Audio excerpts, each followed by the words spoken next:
Welcome to Nationalist hub. ఈ మధ్య జరుగుతున్న కొన్ని పరిణామాలు చూస్తూ ఉంటే నిజంగా భారతీయ హిందూ సమాజంలో చైతన్యం అనేది లోపించిందా అనే అభిప్రాయం చాలామందికి వస్తోంది. విదేశీ ఆక్రమణదారుల పాలనలో, అదేవిధంగా బ్రిటిషర్ల బానిసత్వపు వాళ్ళ పాలనలో ఒక బానిసత్వపు మనస్తత్వాన్ని ప్రోధి చేసుకున్నటువంటి ఈ సమాజం స్వాతంత్రానంతరం కూడా ఆ బానిసత్వ భావజాలం నుంచి బయటపడలేదా? దీనికి సమాధానం అవుననే అనిపిస్తోంది. 75 సంవత్సరాలు పూర్తి చేసుకున్న ఈ స్వతంత్ర భారతంలో ఇప్పుడు కూడా హిందూ సమాజంలో ఇంకా ఏదో తెలియని ఒక సుప్త చేతనావస్థ ప్రస్తుతం కనబడుతోంది. దీని నుంచి బయటకు రావాలని అనేక మంది ప్రకటనలు చేస్తున్నప్పటికీ కూడా ఎందుకో ఆ అచేతన స్థితి కొనసాగుతున్నట్టుగా కనిపిస్తోంది.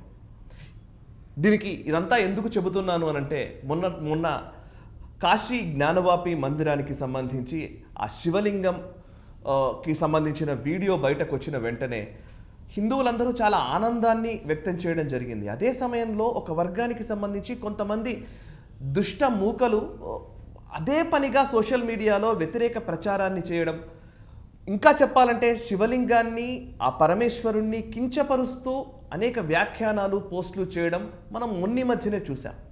అయితే దానికి పెద్దగా హిందూ సమాజం నుంచి అంతగా రావాల్సినంత మేర రియాక్షన్ వచ్చిందా అంటే రాలేదు. అదే సమయంలో నుపూర్ శర్మ లాంటి ఒక భారతీయ జనతా పార్టీకి సంబంధించిన జాతీయ అధికార ప్రతినిధి ఒక టీవీ చర్చల్లో భాగంగా ఒక వ్యాఖ్య చేసినందుకు గాను ఇస్లామిక్ దేశాలన్నీ మూకుమ్మడిగా భారతదేశం పైన ముఖ్యంగా దౌత్యపరమైన విధానాల ద్వారా ఒత్తిడిని పెంచే ప్రయత్నం చేశాయి. నుపూర్ శర్మ పైన సస్పెన్షన్ వేటు కూడా వేయడం జరిగింది. అండ్ నుపూర్ శర్మకు అక్కడి వరకు ఆగిపోలేదు. నుపూర్ శర్మ పైన వేటు వేయడం వరకే ఆగిపోలేదు. నుపూర్ శర్మకు సపోర్ట్ చేసినందుకు గాను రాజస్థాన్లోని ఉదయ్పూర్లో ఒక ముష్కర మూకకు చెందినటువంటి 2 వ్యక్తులు ఆ సపోర్ట్ చేసినటువంటి కన్హయ్య లాల్ని అతి కిరాతకంగా హతమార్చారు. అయినప్పటికీ ఇంకా హిందూ సమాజం ఏం ఆలోచిస్తోందనేదే ఇక్కడ అందరికీ వస్తున్నటువంటి ప్రశ్న.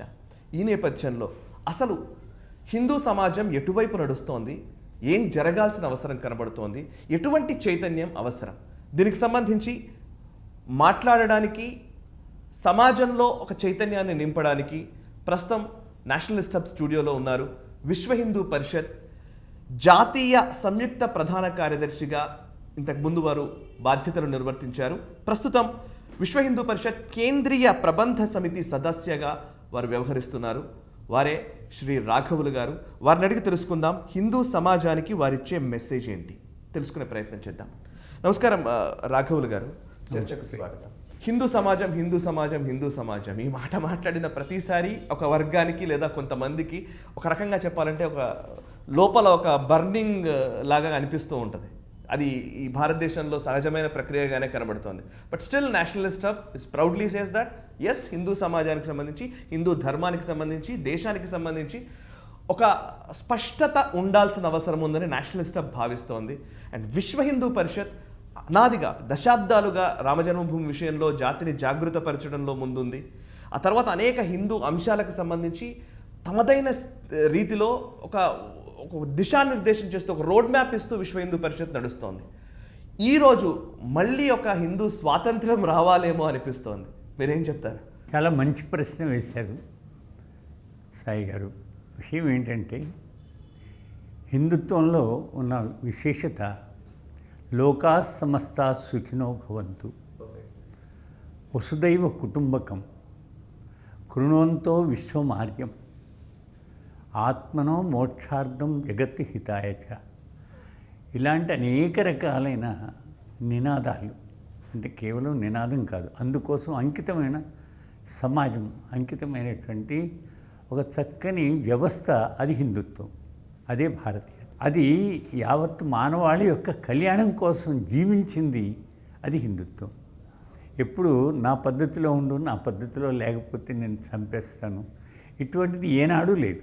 అందుకే స్వామి వివేకానంద అంటారు, ప్రపంచాన్ని బాగు చేయాలి అనుకుంటే ముందు హిందుస్థాన్, భారతదేశాన్ని బాగు చేయండి. భారతదేశం ప్రపంచానికి గుండెకాయ. ఆయన మొత్తం ప్రపంచం అంతా తిరిగి చెప్పినటువంటి అనుభవపూర్వకమైన పదం. కాబట్టి మనందరం కూడా వాళ్ళెవరో ఏదో అంటున్నారని దాని గురించి వేరే ఆలోచించాల్సిన అవసరం లేదు. ఎందుకంటే ఇది సత్యమైంది, నిత్యమైంది, చిరపురాతన, నిత్య నూతన, అలాంటి ఒక గొప్ప శక్తి కలిగింది అది హిందుత్వం. కాబట్టి దాంట్లో మనం పుట్టినందుకు, దాని యొక్క సంతానంగా జీవిస్తున్నందుకు గర్వపడాలి. కాబట్టి అది అర్థం కాక, ఎందుకంటే కొందరికి అర్థం కావు. ఎందుకంటే కంసుడికి ఎంత చెప్పినా కృష్ణుని యొక్క తత్వం బోధపడలేదు, రావణాసురునికి రాముని తత్వం బోధపడలేదు, పడదు పాపం. అలాంటి కొన్ని జీవులు ఉంటాయి. మరి వాటిని మనం జాలిపడాల్సింది తప్ప అంతకన్నా ఇంకా ఆలోచించాల్సిన అవసరం లేదు. దాని ప్రాధాన్యత ఇవ్వాల్సిన అవసరం అంతకన్నా కూడా లేదు. కాబట్టి మనం తీసుకున్నటువంటి వ్యవస్థ, మనం పుట్టినటువంటి వ్యవస్థ చాలా గొప్పది. ప్రపంచమే మోకరిల్లింది, జగద్గురువుగా భావించింది. కాబట్టి దాన్ని మనం ఎల్లప్పుడూ కూడా కాపాడుకోవాలి, ముందుకు నడవాలి. అంటే నేను ఒక విషయం అడుగుతాను సార్. ఈ 7-8 ఏళ్లలో అసహనం అనే మాట విపరీతంగా అసహనంతో వ్యక్తం చేసిన వాళ్ళు చాలామంది ఉన్నారు. అదే అసహనం అన్న మాటని హిందువులో అసహనం పెరుగుతోందని, ఇంటాలరెన్స్ అనే మాట ఎప్పుడూ వినని మాటల్ని పదే పదే ప్రచారంలోకి తీసుకొచ్చారు. నిజంగా అసహనం పెరిగిందా? సహనం మరీ ఎక్కువ అవుతోందా? వాస్తవంగా సహనం అనేటువంటి దాన్ని రకరకాల వ్యాఖ్యల్లోకి దించేశారు. వాస్తవంగా ఏంటంటే సమాజం అనేక మందితో కలిసి జీవించాలన్నప్పుడు సహనము అనేది ముఖ్యమైన గుణం. అయితే అది దుర్బలతగా, అది బలహీనంగా తయారు కావడం అనేటువంటిది ఎప్పుడు సహించలేదు. అనేక విషయాల్లో సహించారు పాండవులు. కానీ అవసరమైనప్పుడు వాళ్ళే యోధులుగా మారి ధర్మ సంస్థాపనకు ముందుకొచ్చారు. కాబట్టి సహనం అనేది తప్పు విషయం కాదు, దాని వ్యాఖ్య తప్పుగా వచ్చింది. అయితే ఇవాళ మనం ఆ సహనం అనేటువంటి దాన్ని సరైన దారికి మళ్ళించాలి. ఏది సహించాలి, ఏది సహించకూడదు. ఇదం బ్రాహ్మ్యం, ఇదం క్షాత్రం, శాపాదపి శరాదపి అని అంటాడు. అంటే మనం శాస్త్రం చదవాలి, శాస్త్రాన్ని ఫాలో అవ్వాలి. అవసరమైనప్పుడు క్షాత్రధర్మాన్ని కూడా పూర్తిగా ఉపయోగించాలి. ఆ రెండవ దాన్ని చంపేశారు. మన యొక్క ఈ దేశం స్వాతంత్రం వచ్చాక మెకాలే ఎడ్యుకేషన్ ద్వారా.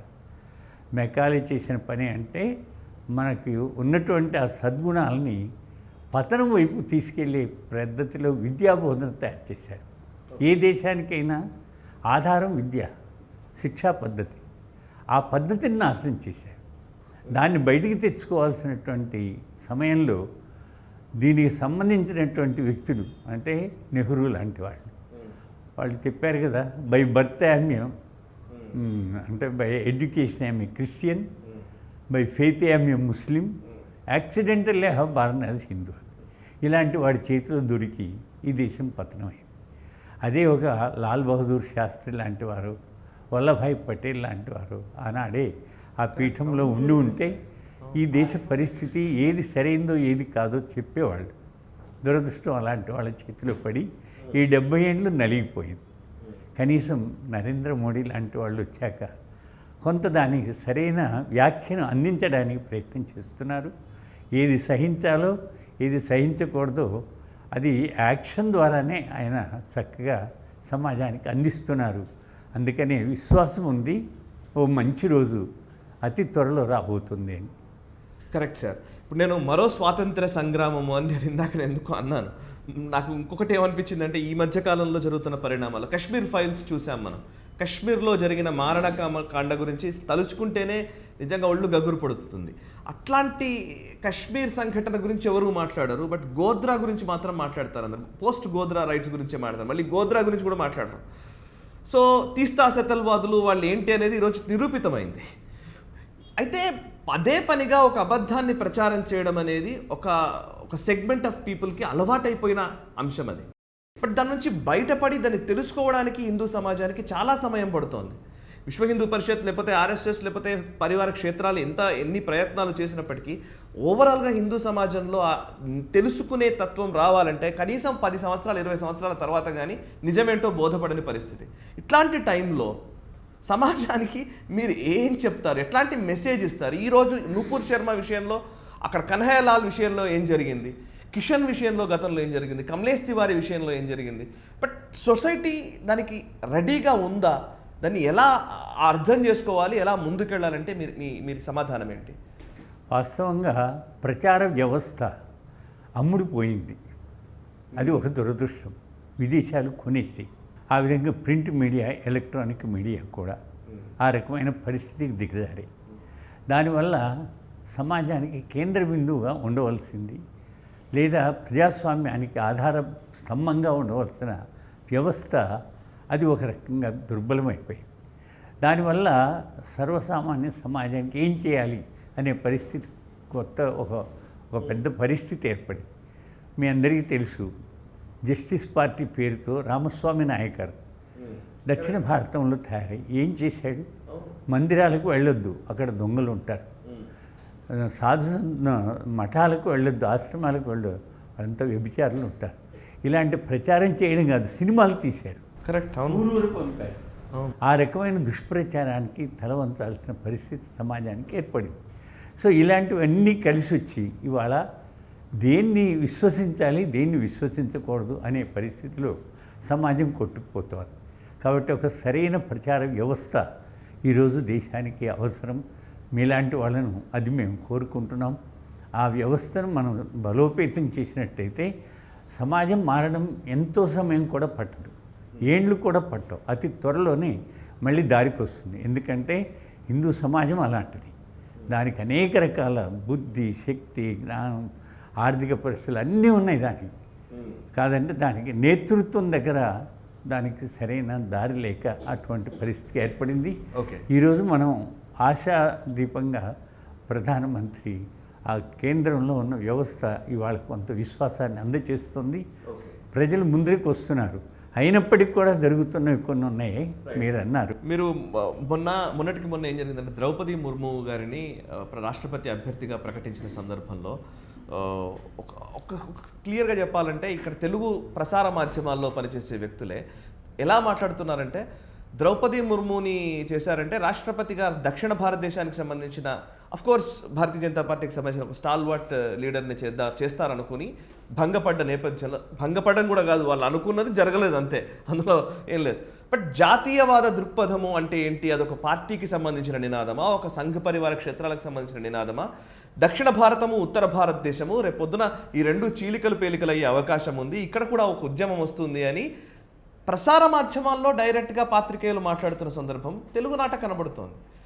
నేను ఒక సందర్భంలో నేను అన్నాను, మీరు ఇందాక అన్నారు పెరియార్ రామస్వామి నాయకర్ ఇట్లాంటి ప్రయత్నం చాలా చేశాడు నా తమిళనాడులో, నిజాం అదే ప్రయత్నం చేశాడు, ఆర్మ్డ్ ఫైట్ చేశాడు, మొత్తం రజాకార్లను పెట్టి మరీ చేశాడు, వర్కౌట్ కాలేదు. కాశ్మీర్లో అట్లాంటి ప్రయత్నమే జరిగింది, అది కూడా విఫలమైంది. మీరు అనుకుంటున్నది కూడా జరగదు, దేశం అఖండత కొనసాగుతుంది అని నేను చెప్తూ వస్తున్నాను. బట్ స్టిల్ విశ్వ హిందూ పరిషత్ లాంటివి, లేదా మీలాంటి వాళ్ళు చాలా సంవత్సరాల నుంచి పనిచేసిన వాళ్ళు, మీ జీవితాల్ని త్యాగం చేసిన వాళ్ళు, ఈ సమాజానికి ఈరోజు మీరు ఆ తెలుగునాట ఉన్న పరిస్థితుల గురించి ఏమైనా చెప్పగలుగుతారా? జరుగుతున్న పరిణామాలకు సంబంధించి మీ రోడ్ మ్యాప్ ఏమైనా, ఒక దిశానిర్దేశం ఏమైనా చేయగలుగుతారా? తప్పనిసరిగా ఈ దృష్టితోటే కొన్ని విషయాలు మేము ముందుంచాలని ప్రయత్నం చేస్తున్నాను. వాస్తవంగా నిజాం పాలనలో ఏ విధంగా అయితే హిందూ మానబిందువులని ఎంతగా పతనం చేయడానికి ప్రయత్నం చేశారో అదే పరిస్థితి ఈరోజు కూడా సాగుతుంది. అది దురదృష్టం. ఈ విషయం సమాజంలో అందరికీ తెలుస్తుంది, కానీ పరిణామం తీసుకురావడంలో వాళ్ళకి మార్గదర్శనం లేని పరిస్థితి ఏర్పడింది. ఇవాళ మీరు ఎట్లయితే నూపూర్ శర్మన్ గురించి అన్నారో, అంతేకాదు ఇక్కడ అనేక విషయాలు, ఎట్లయితే కాశ్మీర్ వ్యాలీలో భూమిని కబ్జా చేయడం కోసం జరిగిన ఘోర కలి అందరం చూసాం. 4.5 లక్షల మందిని వీధిన పడేసి అర్ధరాత్రి పూట వేటాడి స్త్రీల స్తనాలు కోసి చిన్నపిల్లలకు మర్మావయాల్లో బల్లాలు పెట్టి ఊరేగించి ఇండ్లు తగలబెట్టి భర్తల ఎదుట భార్యలను అత్యాచారం చేసి కాలిన ఎర్రటి ఇనుప కడ్డీలతో స్త్రీల తొడలపైన పాకిస్తాన్ జిందాబాద్ అని రాసి ఇక చెయ్యని దుర్మార్గం ఉండలేదు, అన్నీ చేసి బయట పంపారు. సేమ్ వే ఇవాళ ఇదే పరిస్థితి భైంసాలో జరిగింది మొన్న. ఎంతో దూరం కాదు, చరిత్ర కాదు, కళ్ళ ముందర ఎన్ని వేల మంది ఊరు వదిలిపెట్టి పారిపోయారు. ఎంతమంది తలల మీద అత్యాచారం జరిగింది. ఇక బెంగాల్లో చెప్పక్కర్లేదు, 45,000 మంది ఇల్లు వదిలిపెట్టి పారిపోయారు. 300 మంది స్త్రీలపైన అత్యాచారం జరిగింది. 200 ఇండ్లు బుల్డోజర్ పెట్టి కొట్టి పారేశారు. ఎవరు వీళ్ళు? రోహింగ్యా ముస్లింలు, బంగ్లాదేశ్ మిలిటెంట్స్. ఓట్ల కోసం కక్కుర్తిపడ్డటువంటి రాజకీయ నాయకులు ఇంత దుర్మార్గం చేయడానికి కూడా సిద్ధపడ్డారు. అంటే వాళ్ళకి కేవలం కావాల్సింది అధికార పీఠం. ఈ అధికారం అనేది ఉందే ఎంత దుర్మార్గానికైనా సిద్ధమైపోతుంది. అలాంటివే అనేకం జరుగుతున్నాయి ఇవాళ తెలంగాణ ప్రాంతంలో కూడా. ఏం తక్కువ లేదు. ఇవాళ జోషివాడి, భవానీపురం పేర్లు హిందువుల పేర్లు, ఒక్క హిందువు లేడు అక్కడ. ఓకే, ఆ విధంగా జరిగిపోతున్నాయి. మరి ఇవాళ ఇక్కడ భైంసాలో జరిగిన సంఘటన మీతో అన్నాడు. ఇంకా ఎంతవరకు పోయింది? ఒక హిందూ అట ముస్లిం అమ్మాయిని పెళ్లి చేసుకున్నారు. అందుకని నిన్న నడిబజార్లో చంపేశారు నాగరాజు అనే కార్యకర్తను. సిటీలో, ఎక్కడో పల్లెలో కాదు. ఎట్లా జరుగుతూ ఉన్నాయి. మరి పక్కన చాదర్ఘాట్లో దళిత అమ్మాయిని పట్టపగలు రేప్ చేసి పారేసి ఈరోజు వరకు అడిగిన దిక్కులేదు. కరెంటు బిల్లులు కట్టమని అడగడానికి ఆఫీసర్లు పోతే 100 మంది దాడి చేసి పంపించారు తప్ప ఆ పని చేయలేకపోయారు. వాళ్ళ మున్సిపల్ బిల్లులు లేవు, ఎలక్ట్రిసిటీ బిల్స్ లేవు, ఇక నీళ్లకు బిల్లు లేదు. ఆరాంగా బతుకుతున్నారు. వాళ్ళని సమర్థిస్తున్న ప్రభుత్వం దురదృష్టవశాత్తు ఇవన్నీ సాగుతున్నాయి. ఇంకా అనేక సంఘటనలు. అంటే మొన్న సత్యనారాయణ అని వరంగల్లో పూజారి, అవును, అతనట గంట కొడితే మసీదులోకి శబ్దం వినపడిందట. ఆపేయమని అడిగాడు. అంటే మసీదు ముందొచ్చిందా, దేవాలయం ముందొచ్చిందా? నువ్వు అక్కడ కట్టుకొని గంట అన్నది వినపడిందని వచ్చి చంపేస్తావా? చంపడమే, ఇంకా రెండో మార్గం లేదు. ఎంత దుర్మార్గం ఇది. ఇట్లా అంటే అనేక సంఘటనలు. అంటే మాత, గోమాత, మాతృభూమి, మఠమందిర, ధర్మగ్రంథం, ఈ 5 కూడా హిందుత్వానికి పంచమానబిందువు. అందుకే ధర్మో రక్షతి రక్షిత అని మనం చెప్పుకుంటాం. అట్లాంటి 5టికైదు అవమానాలు, స్త్రీలపైన అత్యాచారాలు, గోహత్య ఇంకా చెప్పక్కర్లేదు. ఇక దేవాలయ భూముల ఆక్రమణ, ఆ దేవాలయాల్లో దర్గాలు నిర్మాణం చేసి అసలు దర్గాలు అవుతాయా, చివరికి దేవాలయాలు అవుతాయా అన్నంతటి పరిస్థితి. ఇక సాధు సంతులకి ఉండే అగౌరవం, వాళ్ళని రకరకాల పద్ధతుల్లో చేయడం, ఇవన్నీ కూడా ఆనాడు బానిసత్వంలో నిజాం ప్రభుత్వంలో ఏం జరిగాయో, అంతకుముందు మొఘలాయుల సమయంలో ఏం జరిగాయో, ఇంగ్లీష్ వాడి కాలంలో ఇంకెంత దుర్మార్గం, ఇవన్నీ మళ్ళీ ప్రకటితమవుతున్న పరిస్థితి. దీనికి కారణం అధికార దాహం, ఇంకేం లేదు. అధికారం ఉండాలంటే ఇంకెన్ని దుర్మార్గాలైనా చేయొచ్చు. ఈ రకమైన ఎన్ని అబద్ధాలైనా ఆడచ్చు, ఎంత నైతిక విలువలైనా పతనం చేయొచ్చు. ఈ పరిస్థితి జరుగుతోంది. ఆనాడు ఇంగ్లీష్ వాడు, మొన్ననే నేను అండమాన్ నికోబార్ వెళ్ళొచ్చాను. బహుశా మీరు కూడా ఎప్పుడైనా వెళితే గమనించుంటారు. అక్కడ సాధ్వి రితంబరను తీసుకెళ్ళి ఆమె అడిగింది సావర్కర్ ఉన్న గది చూద్దామని. తీసుకెళ్ళా. ఎలా ఉంది? 8 అడుగుల పొడుగు, 6 అడుగుల వెడల్పు, కటకటాలు, ఇనుప కడ్డీల తలుపు, లోపల 2 గిన్నెలు.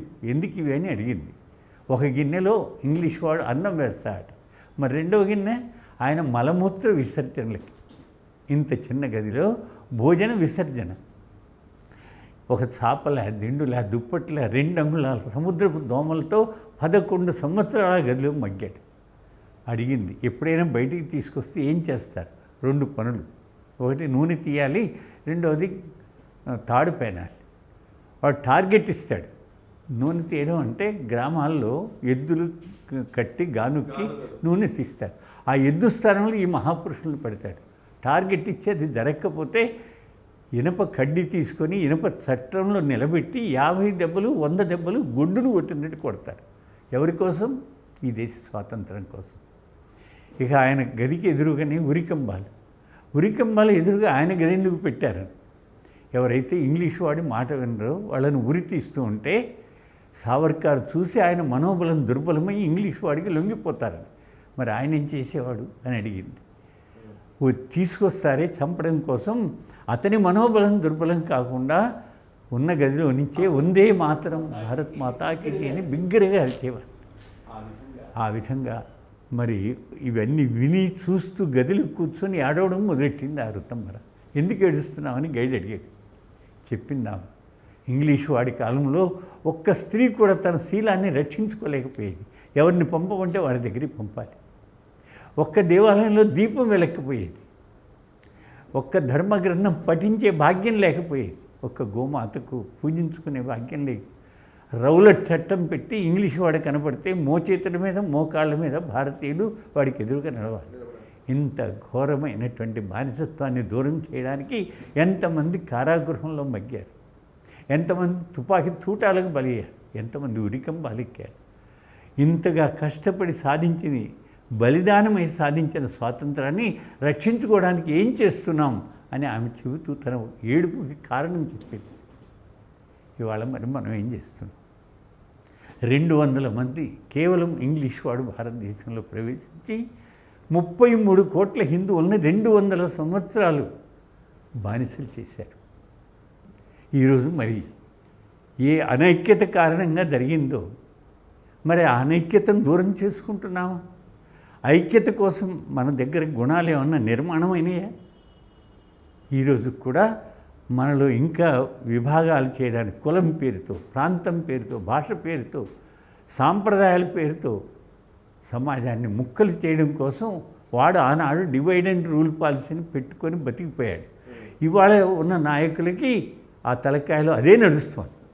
ఇంకా ఎక్కువ చేస్తున్నారు. కేవలం అధికార కాంక్ష. ఈ అధికారాన్ని ఈ రోజైనా మార్చి తీరాలి. అందుకే మీతో అనబోతున్నాను, మరో స్వాతంత్ర సంగ్రామం జరగాలి. ఆ సంగ్రామం ఎలాంటిదంటే కనీసం ఆ రోజుల్లో బలిదానం అయ్యారు, తుపాకీ తూటాలు అవన్నీ. ఇవాళ అది కాదు. కనీసం రాబోయే 1 సంవత్సరం ఇల్లు వదలండి, ఇంటి మీద వ్యామోహం వదలండి, ఇంటింటికి పదండి, జరిగిన పరిస్థితులు, జరుగుతున్న పరిస్థితులు తెలియచేయండి. ప్రతి ఇంటికి, ప్రతి ఓటరుకి తెలియచేయండి. రాబోయే ప్రభుత్వం పరిణామం ఎలా ఉండాలో వాళ్ళు స్పష్టంగా చెప్పండి. ఇదే ఇవాళ జరగవలసిన ఉద్యమం. ఈ రకమైన స్వాతంత్రం లేదంటే నీ భార్య పిల్లల యొక్క భవిష్యత్తు, నీవు సంపాదించిన ఆస్తిపాస్తులు, లేదా నువ్వు పూజించే దేవీ దేవతలు, లేదా నువ్వు పఠించే గ్రంథాలు, ఇవేవి కూడా మిగలవు. స్పష్టంగా చెప్పబడుతున్నాయి. కనీసం 1 సంవత్సరం పాటు సమయం ఇచ్చి బయటికి రండి అని రిక్వెస్ట్ చేద్దామని నా తెలంగాణ సోదరులందరికీ ప్రార్థనాపూర్వకమైన విజ్ఞప్తి ఇద్దామని ఆ ఉద్దేశంతో మీ ముందుకు వచ్చాను.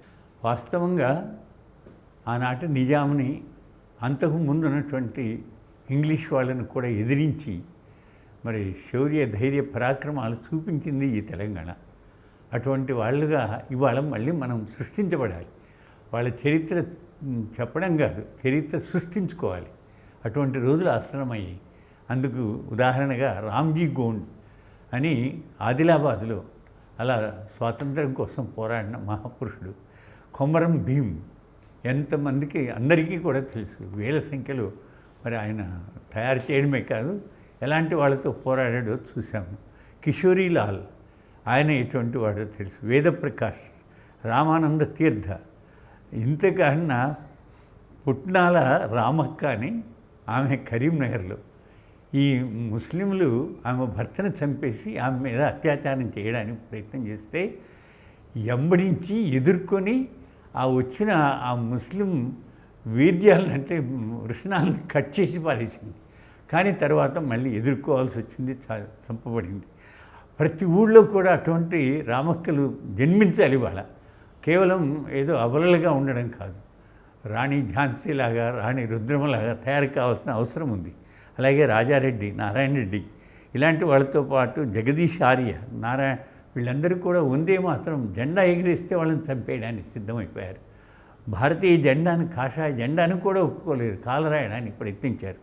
అటువంటి సమయంలో వందే మాత్రం రామచంద్రరావు, కాళోజీ నారాయణరావు గారు, చాకలి ఐలమ్మ అని ఒక స్త్రీ, వీళ్ళందరూ కూడా ఎంతగా పోరాడారో.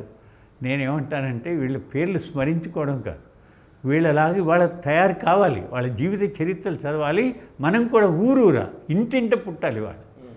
అప్పుడు మాత్రమే ఈ స్వాతంత్రం మళ్ళీ మనం నిలబెట్టుకుంటాం. అంత వేదఘోషలు మరి ప్రపంచాన్ని జగద్గురుగా వెలిసిన మళ్ళీ భారతదేశాన్ని మనం చూడగలుగుతాం.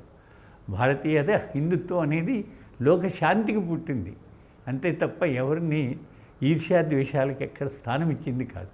కాబట్టి అటువంటి దానిగా మళ్ళీ పుట్టాలని, అటువంటి వాళ్ళు మళ్ళీ ప్రతి ఇంట్లో తయారు చేయడానికి ప్రతి ఒక్కరూ సిద్ధం కావాలని మళ్ళీ కోరుతున్నాను. ఆ దీనికి తగినట్టుగా మనందరం తయారవుదాం. Correct sir. అయితే ఒక విషయం చెప్పండి సార్, ఇప్పుడు మీరు అన్నట్టుగానే రైట్, మన సమాజంలో చాలామంది హిందువులు భక్తులుగా ఉన్నారు, చాలా భక్తులు ఉన్నారు. ఒక ఏదైనా ఒక కార్యక్రమం నిర్వహిస్తే, భక్తి కార్యక్రమం నిర్వహిస్తే ఖచ్చితంగా వేలల్లో వందల్లో పోగోయే పరిస్థితి ఖచ్చితంగా ఉంది. కోటి దీపోత్సవాలు ఇప్పుడు మనం కార్తీక మాసంలో చూడబోతున్నాం. బట్ శక్తి ప్రదర్శన మాత్రం చాలా తక్కువగానే ఉంది, అందులోనూ తెలుగునాట. ఇప్పుడు మీరు అంటున్నట్టుగా అధికార కాంక్షతో పాలకులు ఆడే ఆట ఎట్లాంటిది అంటే, వాళ్ళు రాజకీయంగా డెఫినెట్గా రాజకీయ లబ్ధి కోసం పనిచేస్తారు. బట్ మేము యాగాలు యజ్ఞాలు చేసాం, మాకంటే హిందువు ఎవరు అనే వాళ్ళు కూడా ఉన్నారు కదా. సో ఇప్పుడు మరి ఎవరు హిందువు అన్నప్పుడు విశ్వ హిందూ పరిషత్ ఏం చెప్తుంది? వాస్తవంగా ఈ భక్తి అనే పదానికి సరైనటువంటి వ్యాఖ్య కావాలి. ఎందుకంటే కేవలం భక్తి అంటే ఆ దేవుడికి ఏదో అభిషేకం చేసి 4 పూలు చల్లి ఒక కొబ్బరికాయ కొట్టడం భక్తి కాదు. మన దృష్టిలో ఏమిటంటే భక్తి అనేది ఆ దైవం యొక్క గుణాలకి ఆరాధన. కరెక్ట్. గుణాలని ఆరాధిస్తున్న వాళ్ళం మనం. ఆ గుణాలకు ప్రతిరూపం ఆ యొక్క విగ్రహం. రాముడు అంటే ఏదో మంచి అందంగా ఉంది విగ్రహం, దానికి పూజలు చేయట్లే మనం. రాముని యొక్క గుణాలకు మనం పూజ చేస్తున్నాం. అది తెలుసుకోనంత వరకు అది భక్తి కాదు. అది కేవలం రిచువల్ అంటామే, ఏదో శ్రాద్ధం చేసినట్టుగా అయిపోతుంది. అది సరైన పద్ధతిలో వ్యాఖ్యానం అందించేటువంటి పెద్దలు కావాలని, అటువంటి పండితులు కావాలని కోరుతున్నాను. కారణం ఏంటంటే ఒక 2 ఉదాహరణలు మేము ముందుంచుతాను. ఉదాహరణకి శ్రీరాముడు తెల్లటి కొండ చూశాడు విశ్వామిత్రుడు వెంట వెళుతున్నప్పుడు. ఏమిటి కొండ అని అడిగాడు విశ్వామిత్రుడు. అది కొండ కాదు నాన్న, ఋషులను మునులను చంపేసి వాళ్ళ మాంసం తిని ఎముకలను కుప్పబోసారు రాక్షసులు, ఆ ఎముకల కుప్ప అని చెప్తాడు. ఆ మాట వినంగానే హృదయం ద్రవించింది. వెంటనే శపథం తీసుకుంటాడు, నిశిచర హీనకరుంగాహిమి, ఈ రాక్షసముఖను సమూలంగా సంహారం చేసేంతవరకు నిద్రపోనని. శబ్దం తీసుకోవడం అందరికీ మామూలే, అది పాటించడం ఎలా? ఆ దానికోసం ఆయన ఏం చేశాడు, అంతఃపురం వదిలిపెట్టేసి అడవిలోకి వచ్చారు. అడవిలోకి వచ్చి సాదగీ జీవనం అంటారు హిందీలో, సరళ జీవనం, సింపుల్ లివింగ్. ఎట్లా? భూమి మీద పడుకోవడానికి అలవాటు, పర్ణ కుటీరంలో ఉండడానికి అలవాటు, నార చీరలు కట్టుకోవడానికి, ఆకులు పండ్లు తినడానికి, మరి జటాజూటం ధరించి అంత సింపుల్గా జీవించారు. ఎందుకోసం? ఎప్పుడైతే నీలో సింపుల్ లివింగ్ వస్తుందో వివేకం జాగృతం అవుతుంది. అప్పుడే నీ లక్ష్యాలు సాధించుకుంటావు. నువ్వు ఆడంబరాలకు తల ఉంచి సౌకర్యాలకు బానిస అయితే నీ లక్ష్యాలు లేవు, నీ వివేకం లేదు, నీకు ఆ సంఘర్ష శక్తి కూడా రాదు. అందుకని ఇవాళ అటువంటి వాతావరణం నిర్మాణం కాబడింది. అందువల్ల రాముణ్ణి పూజించేవాడు నిరాడంబరంగా జీవించాలి. మరి అలా జరుగుతుందా? కేవలం పూజలు చేసేసి ఆయన బంగారు తొడుగులు తొడిగి లేకపోతే ఇంకా వెండి పూలతో పూజలు చేస్తే అవుతుంది అనుకుంటున్నారా? అదేవిధంగా ఇంకొక పాయింట్ ఆయన జీవితంలో చెప్పుకోవచ్చు మనం. ఆయన దీంట్లో 3 విషయాలు ఉన్నాయి: కనకం, కాంత, కీర్తి. ఈ 3 నుంచి దూరంగా ఉండమని. కనకం అంటే ధన వ్యామోహం నుంచి బయటపడు. అందుకే లంకను సువర్ణ లంక జయించిన లక్ష్మణుడు అడిగినప్పుడు ఆయన చెప్పింది మాట ఏంటి? అపి స్వర్ణమయీ లంక నమే లక్ష్మణ రోచతే జననీ జన్మభూమిశ్చ స్వర్గాదపి గరీయస్. అంటే బంగారు లంకది. ఎందుకంటే ఒకనాడు మరి ఎవరు కుబేరుని యొక్క సామ్రాజ్యాన్ని వీడు ఆక్రమించుకున్నాడు. గోడలు కూడా బంగారమేట, అలా ఉండేది. దాని మీద తుచ్చమిది అంటాడు, రుచ్యతే అంటాడు. పద ఇక్కడి నుంచి, ఎందుకంటే వ్యామోహానికి బలైతే నీ జీవితం పతనం అని. మరి కాంత స్త్రీ శూర్పణకు వచ్చింది అతి సుందరిగా, రామ నీ కోసం పుట్టానని చెప్పాడు. అది సరైంది కాదని ఎలా చెప్పాలో జవాబు చెప్పాడు, అందరికీ తెలిసింది. జానకి వెంట ఉంది 13 ఏళ్ళు, కానీ మునివృత్తిని అవలంబించాడు. ఇంద్రియ నిగ్రహం కలిగి ఉండి బతకమన్నాడు. వివాహం అనేది వ్రతం, కానీ వ్యామోహం అనేది పతనం. దానికి దారి తీస్తుంది. స్త్రీకి పురుషుని పట్లైనా, పురుషునికి స్త్రీ పట్లైనా అలా బ్రతకమన్నాడు. మరి అలా ఉంటున్నామా? అలాగే మరి కాంత, కీర్తి, పదవి విషయం వచ్చినప్పుడు లంకని జయించి విభీషణుడి పట్టాభిషేకం చేశాడు. మరి కిష్కిందని జయించి సుగ్రీవునికి పట్టాభిషేకం చేశాడు. అయోధ్య చేతికి వస్తే భరతునికి అప్పచెప్పి వచ్చాడు. ఎక్కడ కూడా నాది, నేను చెప్పినట్టు పొరపాటును కూడా ఆయన మనసులో లేదు. మరి ఆలోచిస్తున్నాడా? ఆ రాముడిని పూజించేవాడి మనసులో ఈ కీర్తి కండూతి లేకుండా జీవించడానికి సిద్ధంగా ఉన్నాడా? ఇంద్రియ నిగ్రహాలతో ఉన్నాడా? ధన వ్యామోహానికి లోపడకుండా ఉండగలుగుతున్నాడా? అది లేకుండా రాముడిని పూజించడం ఏమిటి అర్థం? అదే నీ భక్తి? అది కాదు. నువ్వు కృష్ణుని పూజించిన, దుర్గామాతను పూజించిన, గణేష్ ముందర వాళ్ళు ఎవరు తెలుసుకోండి, వాళ్ళు ఎలా జీవించారో చూడండి, వాటిని ఆరాధిస్తున్నామని అర్థం చేసుకుంటే ఆనాడు ఈ దేశమే స్వర్గం అయిపోతుంది. దానికోసం భక్తి అన్నారు. అంతే తప్ప కేవలం ఆయన మీద 4 నీళ్లు పోసి కొబ్బరికాయలు కొట్టి యువతలకు వస్తే అది కాదు. యజ్ఞ యాగాదులు చేస్తే కాదు. యజ్ఞం అంటే ఏమిటి? సమర్పణ, త్యాగం. యజ్ఞశిఖలు కాషాయ రంగులో వస్తాయి. దీపం కూడా ఒక యజ్ఞమే. మరి ఆ యజ్ఞం ఏం చెప్తుంది? తనకు తాను కాలిపోతూ లోకానికి వెలుగునివ్వమని. అది యజ్ఞం చెప్పేది. దానికి మరి అటువంటి యజ్ఞాలు చేసేవాళ్ళ మనసులో ఏముంది? స్వార్థపరులు ఎట్టవుతున్నారు? ఎట్లా వాళ్ళ పేర్లతో కోట్ల కొలది రూపాయలు విదేశాల్లో జమలైపోతున్నాయి? అటువంటి వాళ్ళు భక్తులు అవుతారా? యజ్ఞం చేయగానే బయట రూపురేఖలతో కాదు జరగవలసింది, జీవితాన్ని మర్చుకోవాలి. అటువంటి మలుపు తెమ్మని మన వాళ్ళు భక్తిని గురించి చెప్పారు. అదే మరి సంతుష్ట సతతం యోగి యథాత్మ దృఢ నిశ్చయ. మరి అంత చక్కని భగవద్గీతలో ఇచ్చిన భక్తిని, నాన్న నువ్వు కష్టపడి సంపాదించిన దాంట్లో తృప్తి చెందు, లూటీలు చేయొద్దు. అందుకనే మాతృవత్ పరదారేషు పరద్రవ్యేషు లోష్టవత్ ఆత్మవత్ సర్వభూతేషు యః పశ్యతే సహైందవ అంటాడు. మరి ఇవన్నీ ఏమయ్యాయి? అవన్నీ ఆచరించిన వాడు రాముడు, ఆచరించిన వాడు కృష్ణుడు, ఆచరించింది దుర్గామాత. మరి అవన్నీ వదిలిపెట్టేసి భక్తి అంటే వాట్ ఈజ్ ద మీనింగ్? కాబట్టి భక్తిని గురించి మరొకసారి ఎప్పుడైనా విస్తృతంగా తీసుకుందాం. కాబట్టి అది భక్తిగా ఆలోచించాలి. సో ఇప్పుడు సమాజంలో భక్తి అనేది కాదు, శక్తి కూడా ఉండాలి అని అంటారు, అంతేనా?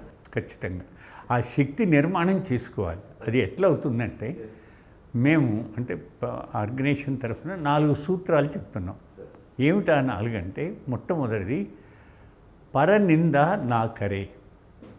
అంటే ఒక వ్యక్తి మరొక వ్యక్తిలో ఉన్న తప్పులు తెలుసుకొని బయట ఎక్కడ చెప్పరాదు. ఎప్పుడైతే నువ్వు మనిషిని కలుపుకోవాలనుకుంటావో ఆ మనిషి తప్పులు చెప్తా ఉంటే వాడు ఎట్ట గెలుస్తాడు నీతో? కాబట్టి సంయమించుకో. అంటే అబద్ధం ఆడతాడు, తప్పులు చేస్తాడు, మోసం చేస్తాడు, తింటాడు, అన్నీ కరెక్టే, కానీ ప్లీజ్ కీప్ సైలెన్స్. ఇది మొదటి గుణం, పరనింద నాకరే. రెండవది ఆత్మస్తుతి నాకరే. అంటే తనను తాను పొగుడుకోవద్దు. నేను అలా చేశా, అలా చేయించా, అసలు నేను లేకపోతే ఏమైపోయేది.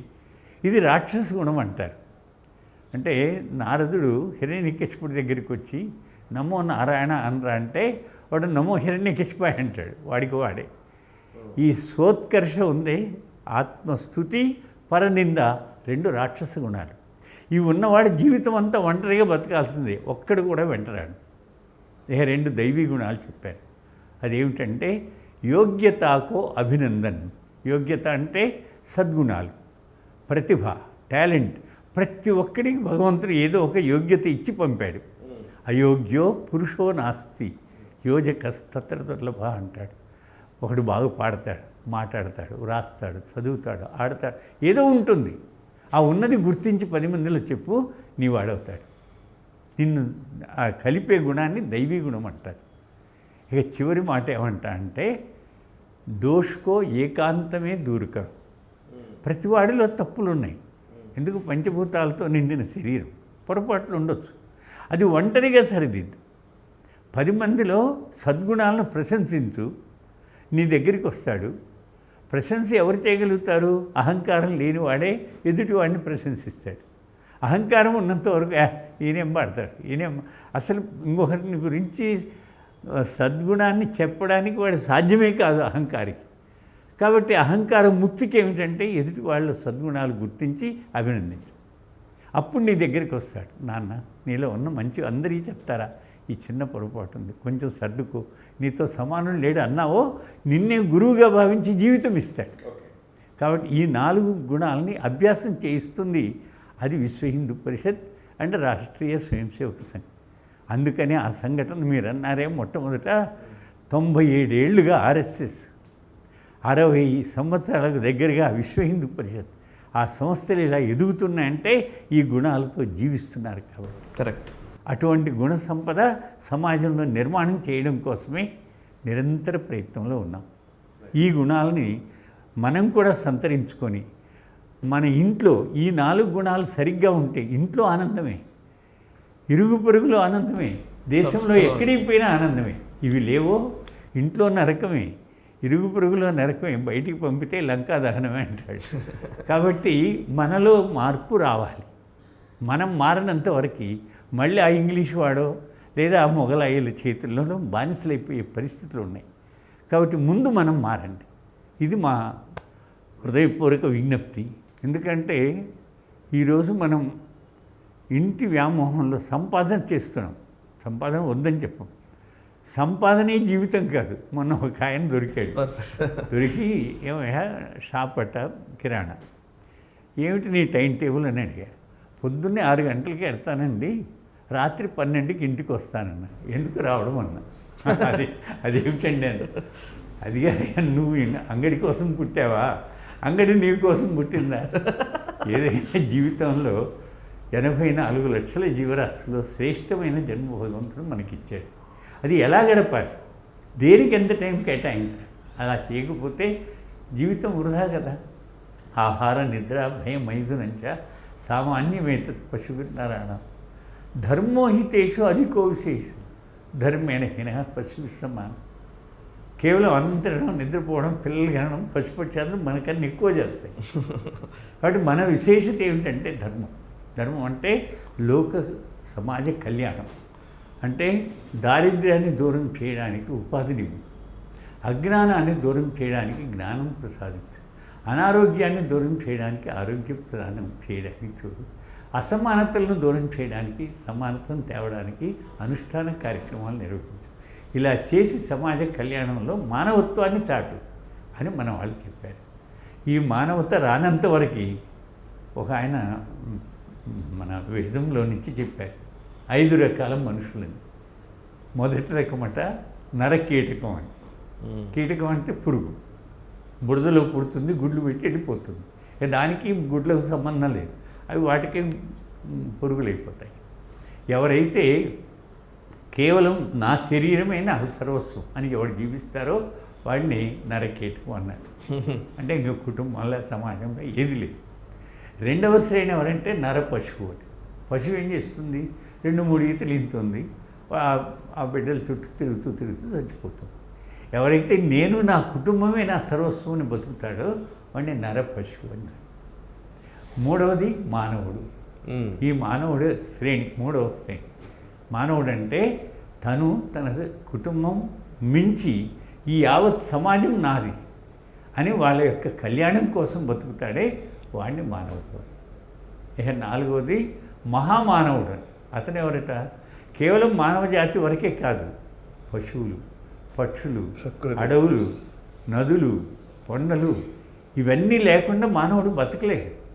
కాబట్టి వీటన్నిటి యొక్క ఉన్నతి కోసం బతుకుతాడే వాడిని మహామానవుడు. ఇక చివరిగా దేవమానవ మహాపురుష అంటాడు. అతనెవరు, కేవలం మనుషులు ప్రకృతి ఇంతవరకు లోకాసమస్తాసుకును యావత్ సృష్టి యొక్క ఉన్నతి కోసం. అందుకు వేదవాణి. వేదవాణి అంటే ఎందుకంటున్నానంటే నేను ఒక మాట చెప్పి ఏడిపించగలను, ఒక మాట చెప్పి నవ్వించగలను, ఒక మాట చెప్పి కోపం తేగలను. అంటే నేను కలిపే శబ్దాలు ఆ మనిషి యొక్క జీవితం మీద ప్రభావం చెందుతున్నాయి. మన మహాపురుషులు అటువంటి మంత్రాలు ఖాయం చేశారు. ఆ శబ్దాల కారణంగా ప్రకృతిలో మార్పు వస్తుంది. అటువంటివి వేద మంత్రాలు. వాటితో ఆధారంగా యజ్ఞం అంటే అగ్నిలో మరి నెయ్యి, ఆవు నెయ్యి కనుక వేస్తే 1 తులం ఆక్సిజన్ అది పడితే అగ్నిలో ఆవు నెయ్యి 1 టన్ను ఆక్సిజన్ ఇస్తుంది. అంత శక్తి ఉంది ఆవు యొక్క నెయ్యి, ఆ అగ్నికి. ఆ వేద మంత్రాలతో యజ్ఞం చేసి సాధు సంతుల యొక్క ఉన్నతి కోసం ప్రయత్నం చేసి మరి ఎవరైతే ఆలోచిస్తారో మరి సాధు సంతులు, గోమాతలు ఇవన్నీ యొక్క ఉన్నతి కోసం బ్రతికిన వాడిని దేవమానవ మహాపురుషుడు ఆ మాట చెప్తూ ఈరోజు నువ్వు ఏ శ్రేణిలో ఉన్నావో చూడు, ఏ శ్రేణికి చేరుకోవాలో ప్రతిరోజు ఆలోచించమంటాడు. ఆ రకమైన పద్ధతిలో ఉండమని వేదం చెప్తుంది. అటువంటి పద్ధతికి మనం తయారవ్వాలని కోరు. Thank you very much sir. నరకీటకం స్థాయి నుంచి దేవమానవ స్థాయి వరకు ఎదగాలని కోరుకుందాం. అది అంతేకాదు, భక్తి మాత్రమే కాదు, భక్తిలోని తత్వాన్ని తెలుసుకొని శక్తిని ప్రేరేపించుకొని శక్తిని ప్రోధి చేసుకొని ఆ శక్తిని ప్రసరింపజేయాలని సమాజానికి దిశానిర్దేశం చేసినందుకు, సందేశం అందించినందుకు really thank you very much sir. చూశారు కదా, అది రాఘవులు గారితో చర్చ. ఇప్పుడున్న సమాజంలో అనేక అంశాలకు సంబంధించి మనం రోజు వార్తల్లో వింటున్నటువంటి విషయాల్ని చూసి వదిలేయడం కాదు, దానికి స్పందించే గుణాన్ని పెంపొందించుకుందాం. స్పందించడము అనంటే ఎదుటివాడిపైన దాడి చేయడమో లేకపోతే ఒక హేట్రెడ్ని, విద్వేషాన్ని కలిగి ఉండడమో కాదు. అట్లీస్ట్ జరగాల్సిన పనేంటి, మనం ఏంటి, మన గురించి మనం తెలుసుకోవాలి, హిందూ చరిత్రను తెలుసుకోవాలి, మన చరిత్ర నుంచి పాఠాలు నేర్చుకొని భావితరాలకు దిశానిర్దేశం చేయాల్సిన బాధ్యత ఈ సమాజం పైన ప్రతి ఒక్కరిపైన ఉంది. అండ్ ఆ దిశగా అడుగులు వేయాలని కోరుకుందాం. మనసా వాచా కర్మణ, దేశహితం కోసం నేషనలిస్ట్ హబ్.